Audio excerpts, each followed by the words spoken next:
বিসমিল্লাহির রহমানির রহিম। আমার সামনে উপস্থিত সকল ভাই বোনেরা এবং অতিথিবৃন্দ, আমার পিছনে বিরাট বড় একটা স্ক্রিন আছে, আপনারা কি দেখতে পাচ্ছেন? এই যে পিছন দিকে যারা আছেন, গ্যালারিতে যারা আছেন, দেখতে পাচ্ছেন?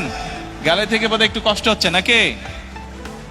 আচ্ছা, সামনে যারা আছেন, এখন এখানে এখানে এই যে কম্পিউটারের মধ্যে আমি একটা সুইচ টিপবো, সুইচ টিপলে আমাদের সারা বাংলাদেশে আজকে প্রায় 22,000 কৃষকের কাছে এই কৃষক কার্ডের সুবিধাটা পৌঁছে যাবে। সরকার যে সুবিধাটা দিচ্ছে, এখন প্রথমে আমি চাচ্ছি আপনারা প্রথমে বিসমিল্লাহ বলবেন, আমরা আল্লাহর নাম দিয়ে শুরু করব এবং তারপরে 1 2 3 বলবেন, আমি ক্লিক করে এখানে ক্লিক করব। ঠিক আছে? পারবেন সবাই? আসেন আমরা বলি বিসমিল্লাহির রহমানির রহিম। আরে ভাই জোরে, হ্যাঁ। এখন বলেন 1 2 3 বিসমিল্লাহ।